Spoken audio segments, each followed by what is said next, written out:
സുരേഷ് ഗോപിയുടെ ജാമ്യം ജനുവരി 8-ാം തീയതി അതിൻ്റെ തീരുമാനം കോടതി പറയും.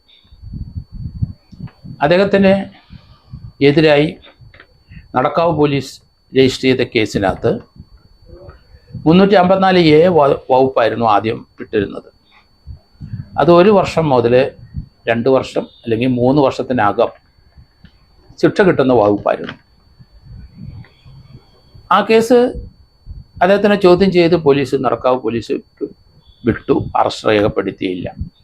പക്ഷേ ഇപ്പോൾ അറിയുന്നത് ആ കേസിനുള്ളിൽ 354A പകരം 354 ചേർത്താണ് ആ അന്വേഷണ ഉദ്യോഗസ്ഥൻ കൊടുത്തത്. കുറ്റച്ചാർജ് കോടതി ചെന്ന് കഴിഞ്ഞിരിക്കുന്നു. 354 IPC പ്രകാരമാണെങ്കിൽ 5 വർഷം വരെ ശിക്ഷ അനുഭവിക്കാവുന്നതാണ്. നോൺ ബെയിലബിളാണ്. പോലീസ് അറസ്റ്റ് ചെയ്ത റിമാൻഡ് ചെയ്യും. അതിനുശേഷമേ ജാമ്യത്തിൻ്റെ കാര്യം പരിഗണിക്കുകയുള്ളൂ. അതുകൊണ്ട് സുരേഷ് ഗോപി ഹൈക്കോടതിയിൽ ജാമ്യത്തിന് മുൻകൂർ ജാമ്യത്തിന് തന്നെ മൂവ് ചെയ്തിരിക്കുന്നത്.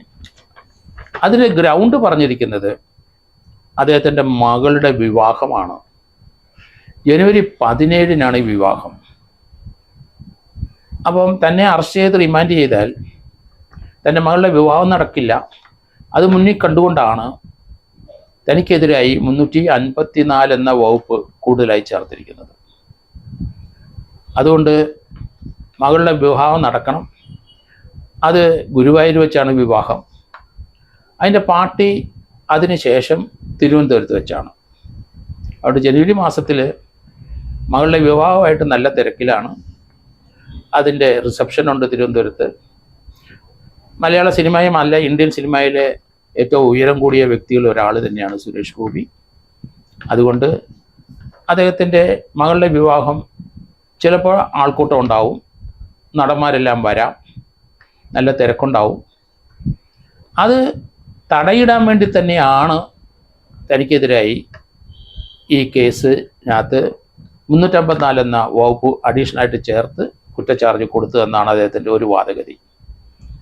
അദ്ദേഹം വേറെ ചില കാര്യങ്ങൾ പറയുന്നത് തന്നോടുള്ള വൈരാഗ്യത്തിന് കാരണം താൻ കരുവന്നൂർ ബാങ്ക് തട്ടിപ്പ് കേസിൽ ആൾക്കാർ നടത്തിയ പദയാത്രയാണ്, താനാണ് ലീഡ് ചെയ്ത്, താൻ അതിൽ അംഗമായിരുന്നു എന്ന്. ആ വൈരാഗ്യം വെച്ചിട്ടാണ് തനിക്കെതിരായ രാഷ്ട്രീയപരമായ പകപോക്കാൻ 354A ബെയിലബിളായ ഒരു വകുപ്പിട്ടിരുന്ന കേസ് കുറ്റച്ചാർജ് കൊടുത്തു കഴിഞ്ഞപ്പോൾ 354 പോയി.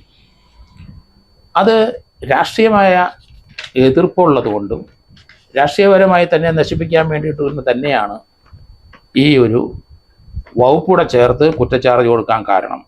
അദ്ദേഹത്തിന് ജനുവരി 8-ന് ഇക്കാര്യത്തിന് ജസ്റ്റിസ് പ്രദീപ് കുമാറിൻ്റെ തീരുമാനം അന്നറിയാം. അദ്ദേഹത്തിൻ്റെ ബെഞ്ചിലാണ് അദ്ദേഹം മുൻകൂർ ജാമ്യത്തിന് മൂവ് ചെയ്ത് അദ്ദേഹത്തിൻ്റെ വക്കീലിൻ്റെ വാദഗതിയെല്ലാം കേട്ടു. അതിനുശേഷം ജസ്റ്റിസ് പ്രദീപ് കുമാർ 8/1/2024 ഈ കേസ് പോസ്റ്റ് ചെയ്തിരിക്കുകയാണ്. എൻ്റെ അഭിപ്രായത്തിൽ തീർച്ചയായിട്ടും അദ്ദേഹത്തിന് അന്ന് ജാമ്യം കൊടുക്കും. അദ്ദേഹം ആ പെൺകുട്ടിയുടെ തോളിൽ പിടിച്ചത് മാത്രമേ ഉള്ളൂ. 1-2 പ്രാവശ്യം പിടിച്ചു. ആ പെൺകുട്ടി കൈ തട്ടി മാറ്റി. അത് സ്നേഹവാത്സല്യത്തോടെ പിടിച്ചതെന്ന് അദ്ദേഹം പറയുന്നു. പെൺകുട്ടിക്ക് അങ്ങനെയല്ല തോന്നിയത്, ആ പിടുത്തത്തിൽ ചിലപ്പോൾ ലൈംഗികത തോന്നി. എന്തായാലും ആ 354A വകുപ്പിനകത്ത് അവരെ തോളത്ത് പിടിച്ചാൽ ആ പിടുത്തത്തിൻ്റെ ഒപ്പം കൈ കുറച്ചുകൂടെ സഞ്ചരിക്കണം. എങ്കിൽ മാത്രമേ 354A പാർട്ട് 1 നിലനിൽക്കുകയുള്ളൂ. ഫിസിക്കൽ കോണ്ടാക്റ്റ്, ഫിസിക്കൽ ടച്ച് വേണം.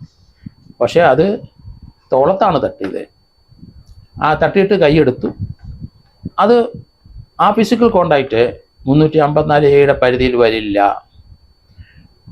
354 പരിധിയിലും വരില്ല.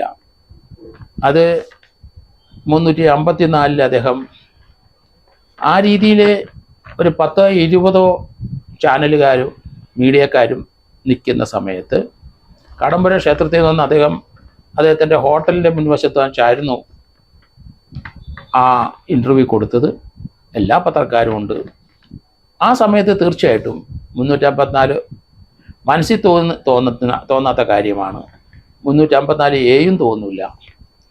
ആ സമയത്ത് അവരെ ഷോളർ പിടിച്ച് തള്ളിയത് ചിലപ്പോൾ അവരുടെ ചോദ്യത്വം ഇഷ്ടപ്പെടാത്തതുകൊണ്ടാകാം. അദ്ദേഹത്തിന് ഇഷ്ടപ്പെടാത്ത ചോദ്യം ആണ് ചോദിച്ചത് 2-3 പ്രാവശ്യം. അന്നേരം അദ്ദേഹം ചിരിക്കുന്നത് നമ്മൾ കണ്ടു. എന്തായാലും അദ്ദേഹത്തിന് ജാമ്യം ലഭിക്കും. അഭിനയിക്കുന്നത് മാത്രമല്ല, ഈ കേസ് മുന്നോട്ട് കൊണ്ടുപോകാതെ ഇത് ക്വാഷ് ചെയ്യാനുള്ള നടപടിയിലേക്ക് പോകണം. ഹൈക്കോടതി അനുവദിച്ചില്ലെങ്കിൽ സുപ്രീം കോടതി വരെ പോകണം. ഇത് ക്വാഷ് ചെയ്യാനായിട്ട് ഏറ്റവും ഫിറ്റസ്റ്റായ കേസാണെന്നാണ് എൻ്റെ ഒരു നിഗമനം.